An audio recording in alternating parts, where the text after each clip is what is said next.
स्नेंडलिस्ट art of teaching या चॅनलवरती आपल्या सर्वांचं स्वागत आहे. विद्यार्थी मित्रांनो, एक अत्यंत महत्त्वाच्या सूचना तुम्हाला देतो आहे आणि विद्यार्थी सुद्धा पॅनिक झालेले आहे. आपल्या सर्वांना माहिती आहे, आज पवित्र पोर्टलच्या ज्या सूचना मिळाल्या आणि त्या सूचनेनुसार आपण सर्व विद्यार्थी काय करतो आहे, तर आपण सर्वजण OTP टाकून आपण ते आपल्यासाठी किती प्रिफरन्स जनरेट झालेले आहेत, किती प्रिफरन्स आलेले आहे हे आपण बघत आहोत.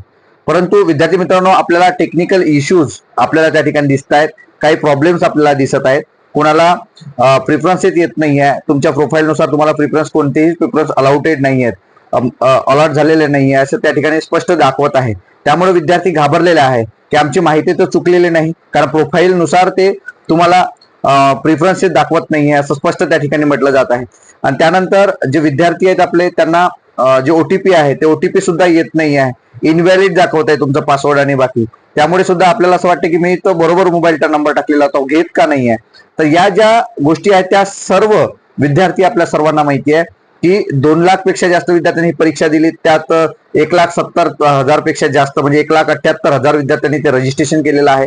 आणि ते प्रत्येकाला असं वाटतं, कितीही जरी मार्क्स असले तर प्रत्येकाला वाटतं की पवित्र पोर्टल सुरू झालेलं आहे, तर मला कमीत कमी दिवस या म्हणजे 6 तारखेपासून म्हणजे आज जर सुरू झालेलं असेल तर आजपासून तर 11 तारखेपर्यंत हे 5च दिवस माझ्याकडे शिल्लक आहे. त्यामुळे मला प्रिफरन्सेस किती मिळाले आहेत त्याचा अभ्यास मला करायचा आहे. मग विदाऊट इंटरव्ह्यू असेल किंवा विथ इंटरव्ह्यू असेल, मग त्याचा अभ्यास करून मला प्रिफरन्सेस लॉक करता येईल.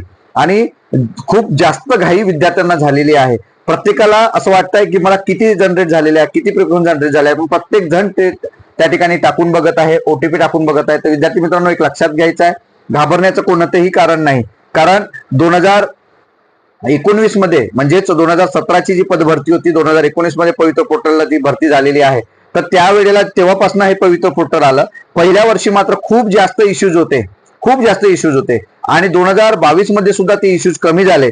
तरी सुद्धा काही ना काहीतरी प्रॉब्लेम्स त्या ठिकाणी आहेतच, कारण हे टेक्निकल बाबी आहेत. त्यामुळं सर्व विद्यार्थ्यांचा प्रेशर जो आहे, दबाव जो आहे, तो एकाच वेळी पाहण्याचा दृष्टिकोन तो विद्यार्थ्यांचा बनलेला आहे. त्यामुळं सर्वच विद्यार्थी त्या ठिकाणी साईटवरती जे आहे लोड झालेला आहे आणि ते पोर्टल आहे विद्यार्थी मित्रांनो. त्यामुळे समजून घ्यायचं आहे, महाराष्ट्रातील सर्व विद्यार्थी सर्वजण 10 वेळा ते करून पाहत आहेत, परंतु त्यांना प्रॉब्लेम येत आहेत. तर त्यांना सांगू इच्छितो की आपण हे जे आहे या एररला घाबरू नका. स्पष्टच त्या ठिकाणी हळूहळू या सर्व गोष्टी होतील. कोणी 11ला करून पहा रात्रीला, कोणी 1 वाजता, कोणी सकाळी उठल्यावर 4 वाजता करून बघा.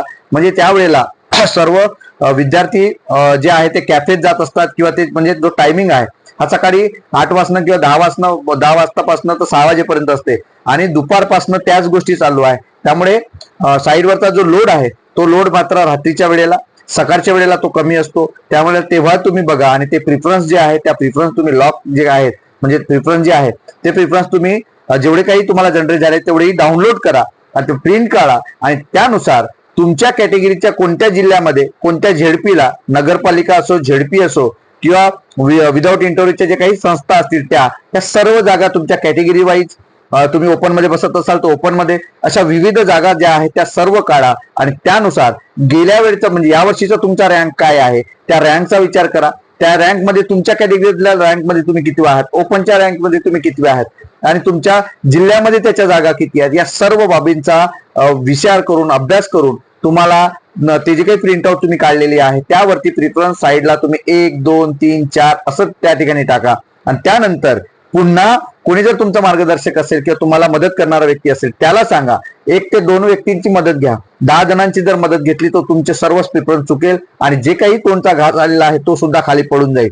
त्यामुळं 10 जणांचं काही अनुभव किंवा कितीही अनुभवी व्यक्ती असला तरी पण 1 ते 2 व्यक्तीच तुम्ही मार्गदर्शन घ्या, ज्या माध्यमातून तुम्हाला त्याचा फायदा होईल. दुसरा राहिलेला मुद्दा जो आहे तो एररच्या संदर्भातला आहे, तर त्याबद्दल घाबरू नका. आज ओपन नाही झाले तर उद्या तरी होईल. आणि आपल्याला सर्वांना माहिती आहे की ही जी डेट आहे ही डेट दरवर्षीच वाढते आणि त्यामुळे 6 तारखेला किंवा 11 तारखेला या सर्व गोष्टी होतील असं नाही. 11 नंतर सुद्धा जेवढे जास्त विद्यार्थी जे आहेत ते आपल्याला प्रेफरन्स लाभ करणार आहेत, त्यानुसारच त्या गोष्टी शासन प्रशासनाला त्या समजणार आहेत. आणि त्यानुसार आपली जी डेट आहे ती डेट नक्कीच 2 ते 3 दिवस, 4 दिवस, 5 दिवस सुद्धा जी प्रेफरन्स लाभ करायची डेट आहे ते सुद्धा तुम्हाला वाढणार आहे.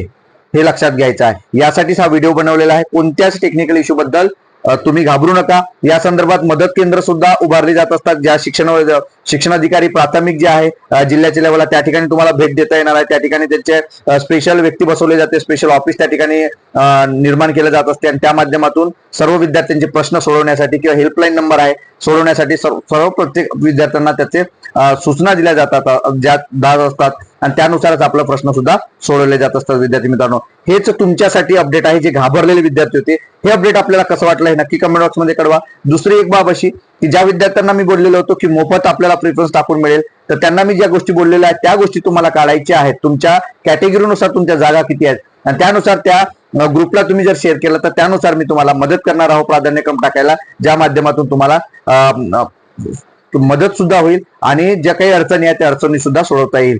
धन्यवाद.